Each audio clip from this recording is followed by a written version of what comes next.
Hi, I am Ruby Lopez, and I am senior sister in NICU. Some of you probably have met me, when I first speak in front of you. It was still face to face then, about 3 years ago. I am also one of the trained cultural ambassador in the trust.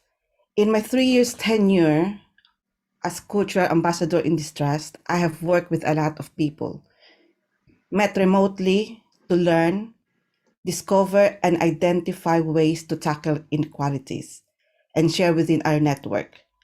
I met different people not only on the ground floor, but also in senior management and EDI leads, both in and outside of this trust, including MP. I take a huge pride in working in trust, and I am privileged to have the opportunity to contribute and make plans, to be a part of the regional network, division, and trust in ensuring that every member of staff, regardless of those 9 protected characteristics, feel valued and given equal opportunities to excel in this trust. I am astonished, I'm glad to tell you all, by how everybody from top to bottom value the principles of equality and diversity. But when I spoke to staff on the ground floor, I felt that there is still a lot of work to be done. I have interacted across many people in the trust, and some of the stories I have heard made me think that we are still far, far away from where we should be. But I am sure that we had already started this journey, especially within our division. We had numerous interactive meetings, making plans on how we can improve the experience of our staff in minority ethnic backgrounds. You have seen the data presented. Now, I would like to share a story of a staff member of this trust, which was shared with me in my role as cultural ambassador. I will read it to you.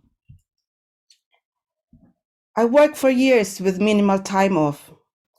I used to hear praises about my performance all the time. Then I had a very debilitating injury, which took its toll on me, in which I had slow recovery. I felt unsupported by management during my illness. I was asked to drop a band or redeployed. I felt undervalued. Senior leaders stopped speaking with me when I sought advice from union, never spoke to me again, and passes me straight on the corridor. I felt pressured to do the things expected of me. I felt let down by the team and discriminated because of my race and color. I lost the sense of belonging after being in the trust for many, many years. All of this had taken toll on my home, life, mental, and physical health. I have no incentive to come to work or strive towards any sort of professional development, as I feel I am not meeting up what is expected of me, although my appraisal doesn't reflect this. I feel confused. Now, let me show you what our other staff have said. Behind each statement, there was a hidden, compelling, and powerful story.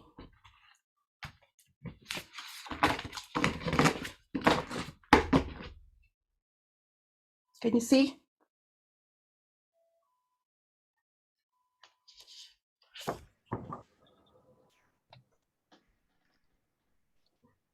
I can't read that one.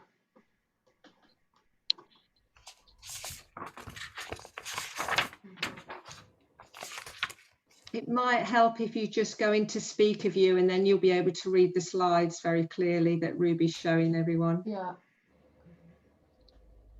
Yeah.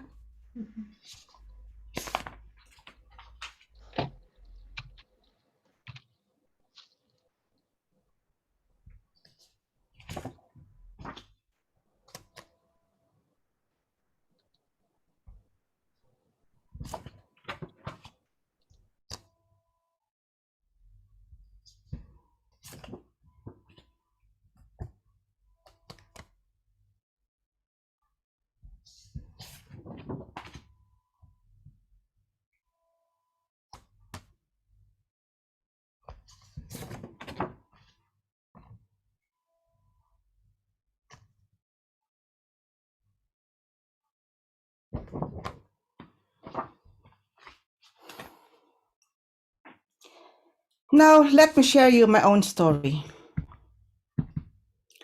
This coming November, it will be my 4th year as Band 7. I'm not counting. I have been in the trust for nearly 18 years. I will let you do the math.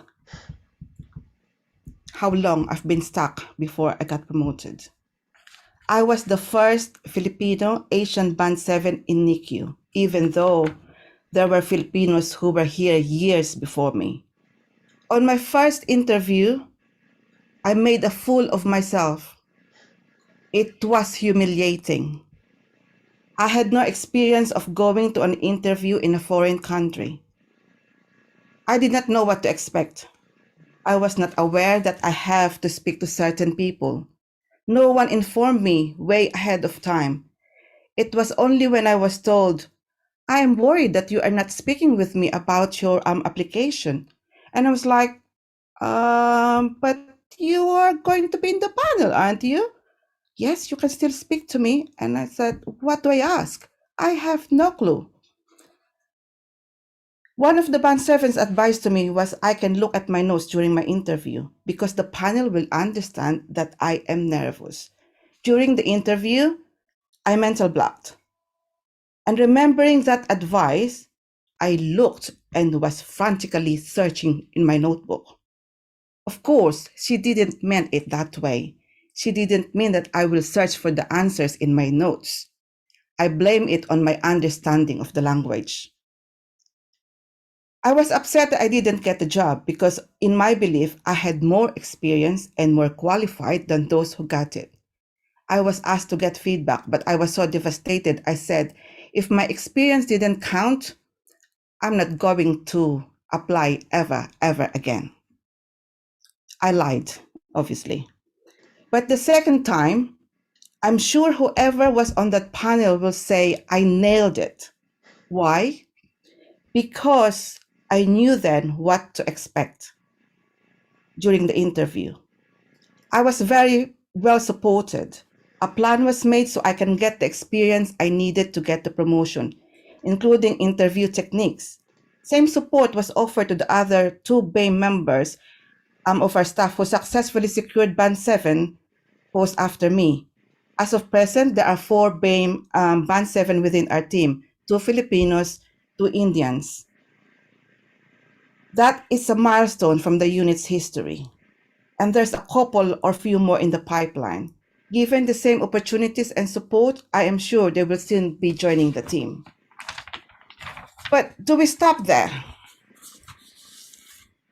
Last week, or more than a week ago, I applied for a Band 8A position in the trust. You will be gutted to know I'm still in for a long haul in Division E. I'm sorry, I was not even shortlisted. Though to be honest, I'm not expecting much. It makes me wonder, would it make a difference if there was a diverse panelist that was involved in shortlisting? A deep, diverse interview panelist should be involved in the whole interview process, not just a tick box for interview alone, which is happening in the trust now. I will always get a phone call or an email saying, "Oh, could you please do the interview for this higher position as a deep member?" And I was not even asked to be involved in the shortlisting. Because I was not successful, feedback was not offered. Makes me wonder again. It will be useful to know, where did I fall short in my application? Is it my application technique? Is it the way that I wrote my statement, or I'm really short of qualifications needed for the post? I think it would be useful for me to know the answers. For next time, I can improve it. Same applies to my BAME colleagues who wants to progress in their own chosen career. Now, I'm sure your brains are buzzing, asking yourselves, how can we make the lived experiences of our BAME colleagues positive or better than what you heard or what you read now? What are the actions we need to take? When do we start? How can we make them engage positively to support their career development? Can we ask ourselves, as influencers in this meeting, do we offer equal opportunities to all?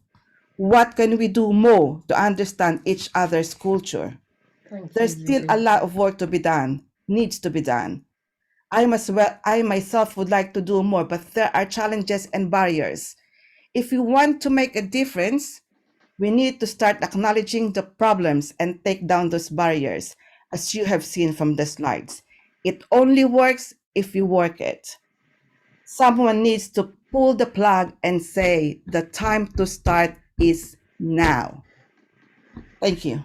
Thank you, Ruby. Thank you very much indeed. Fantastic. And thank you for taking the time to share that with us, much of which is very personal. We know that. Thank you.